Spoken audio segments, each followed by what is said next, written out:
Bismillahirrahmanirrahim. Assalamualaikum warahmatullahi wabarakatuh. Alhamdulillahirabbil alamin. Wassalatu wassalamu ala asyrafil anbiya'i wal mursalin. Sayyidina wa habibina wa maulana Muhammadin wa ala alihi wa ashabihi ajmain. Amma ba'du.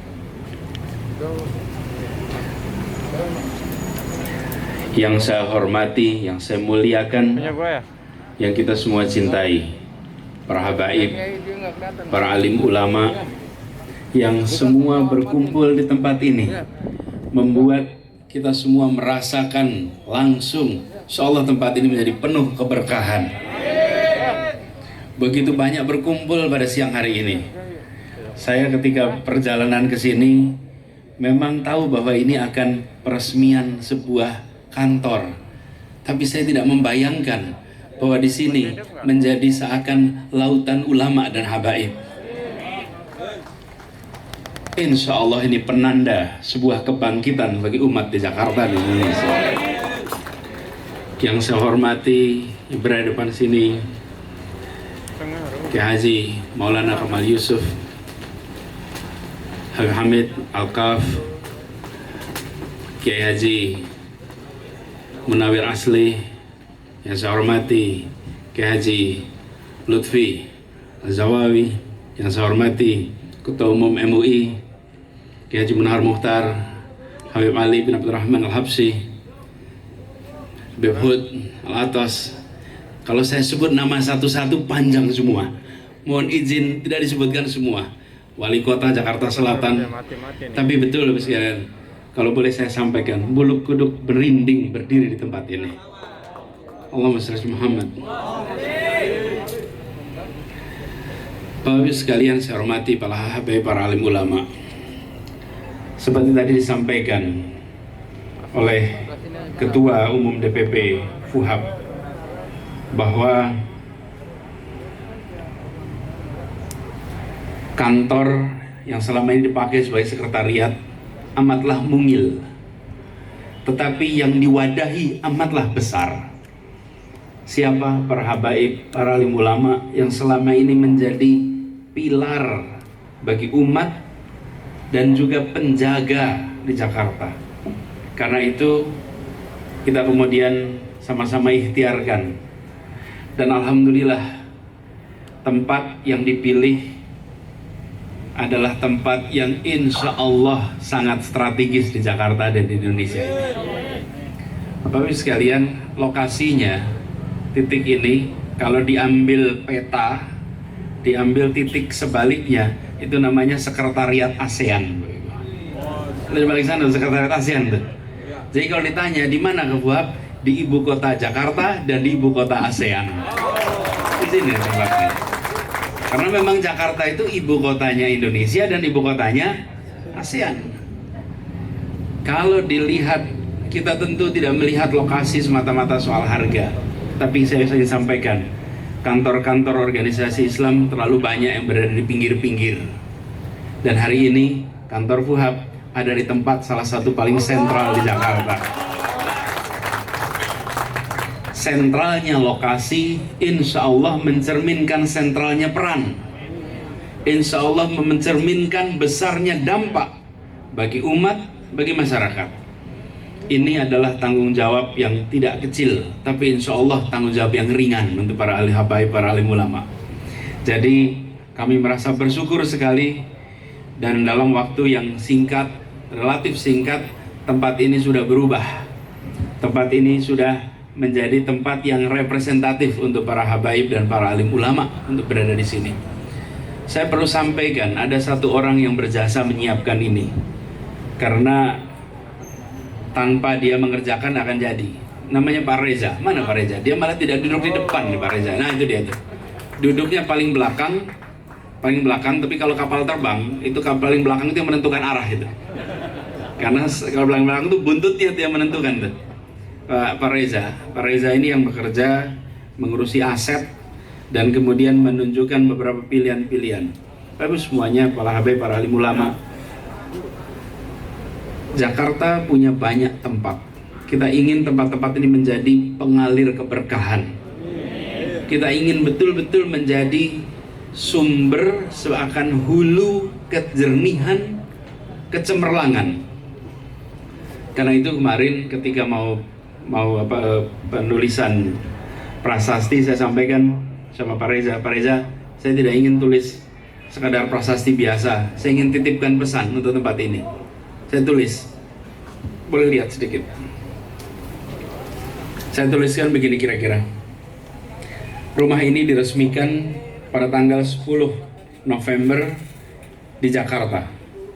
Insya Allah kita dijadikan rumah ini menjadi majelis terkumpulnya para alim untuk memayungi, membimbing, memajukan, dan membangkitkan umat. Biiznillah, dari rumah ini akan mengalir kejernihan pesan, akan mengalir keberkahan dan pesan yang jernih serta semangat untuk menguatkan persatuan di masyarakat. Saya berharap ini akan menjadi rumah untuk selamanya, yang bisa dikelola walaupun secara kontrak 5 tahunan. Tapi insya Allah 5 tahun lagi diperpanjang, 5 tahun lagi diperpanjang, 5 tahun lagi diperpanjang, 5 tahun lagi diperpanjang, 5 tahun lagi diperpanjang. Itu ada masanya nanti. Ada masanya. Begini, kalau belum masuk waktu jangan adzan. Nanti semua orang lihat jam berapa ini? Oh, udah adzan gitu. Kalau tidak boleh adzan, bolehnya apa? Tarhim saja. Kalau tarhim nggak ada yang lihat jam gitu. Nah, jadi para habaib, para alim ulama, sekaligus ini hari yang tepat karena dilaksanakan pada saat kita memperingati Hari Pahlawan. Tadi pagi bersama dengan Bamus Betawi kita ziarah di makam Muhammad Husni Tamrin, pahlawan dari Betawi, pahlawan yang namanya diabadikan di poros utama ibu kota Jakarta. Walaupun kita sering menyebutnya namanya Tamrin, itu nama ayahnya, namanya Husni, Muhammad Husni bin Tamrin. Tapi peringatan Hari Pahlawan itu tepat untuk kita memulai sebuah babak baru bagi Fuhab. Harapannya lokasi strategis ini membuat lebih banyak dijangkau, lebih banyak umat yang datang, lebih banyak para alim ulama dari mana-mana bisa menjangkau tempat ini. Saya perlu garis bawahi, masa depan Jakarta bukan di kendaraan pribadi, masa depan Jakarta di kendaraan umum, di bis, di MRT, dan lokasi ini tinggal jalan kaki sampai stasiun MRT. Jadi nanti mendarat di Cengkareng, jangan bicara 2021. Kita jangan bayangkan kantor Fuhab tahun 2021. Tahun 2021 baru diresmikan. Bayangkan 2026, baru 2031. Pada saat itu Jakarta tersambungkan. Ulama datang dari manapun, mendarat di Cengkareng sampai ke tempat ini tanpa perlu pindah-pindah. Sampai ke sini. Mendarat di Halim sampai ke sini. Pergi dari mana-mana, perjalurnya kendaraan umum. Kita lihat negara-negara kota-kota maju sudah menggunakan kendaraan umum. Jakarta sekarang menuju ke sana. Kenapa? Tempat ini menjadi sangat strategis supaya apa yang tadi disampaikan Pak Yai Sukron Makmun dari pesan sebelum 20 jangan dulu nasional. Insya Allah tersambungkan lebih cepat daripada yang direncanakan. Jadi nanti bukan hanya 20, insya Allah 34. Kalaupun provinsinya tambah juga ini nanti Fuhabnya. Jadi transportasi umum itu masa depan dan pilihan lokasi berdekatan. Para habaib, para ilmu ulama yang saya hormati, saya ingin sampaikan dalam kesempatan ini titip kenapa kendaraan umum dibangun di Jakarta. Di Jakarta ini tanpa kita sadari kita ini terpisah-pisah. Yang memisahkan kita apa? Alat transportasi. Dari rumah naik motor bagi yang mampunya motor, naik mobil bagi yang sudah punya mobil. Mobilnya pun tergantung harganya, ada levelnya. Sampai di tempat kerja tidak bertemu, kerja di kelasnya masing-masing. Antar kelompok masyarakat itu terkotak-kotak tanpa kita sadari. Wah, kalau belanja, shopping mallnya beda-beda. Hatta datang ke Tanah Abang, di situ ada Plaza Indonesia, ada Grand Indonesia, dan ada Tamrin City, ada Pasar Tanah Abang. Yang masuk Tamrin City tidak berani masuk Plaza Indonesia. Yang masuk Plaza Indonesia tidak pernah menyentuh Tamrin City. Betul tidak? Ya.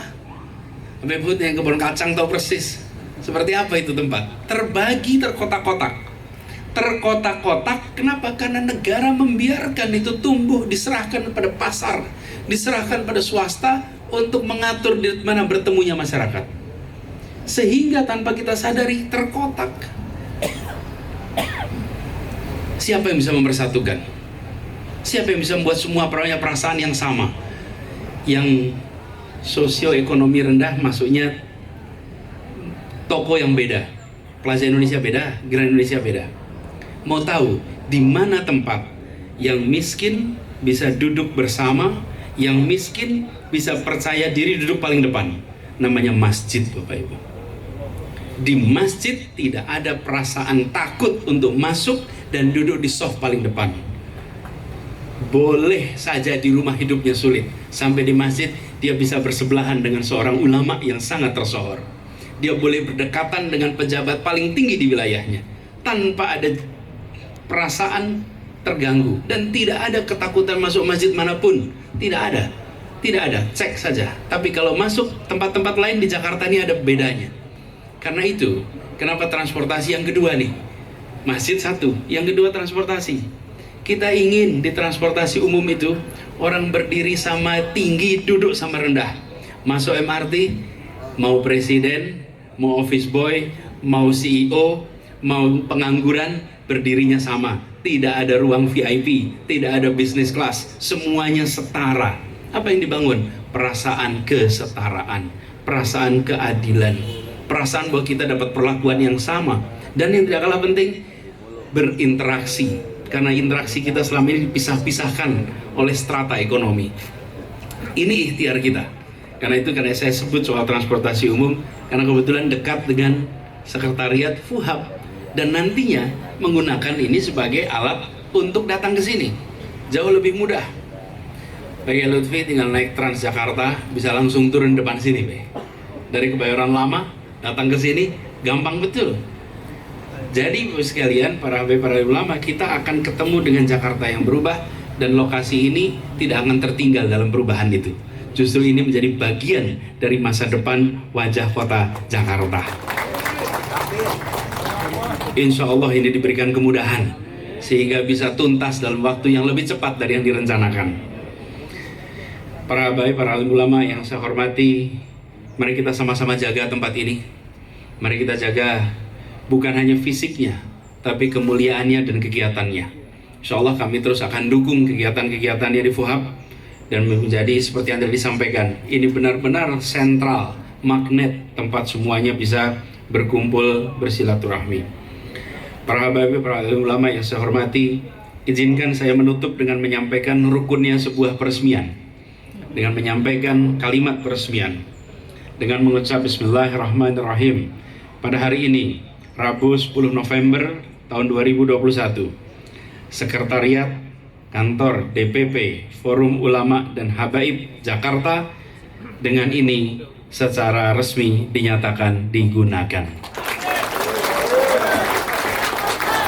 Terima kasih, kurang lebih mohon dimaafkan. Wallahu muwaffiq ila aqwamit thoriq. Assalamualaikum warahmatullahi wabarakatuh. Dilanjutkan dengan penandatanganan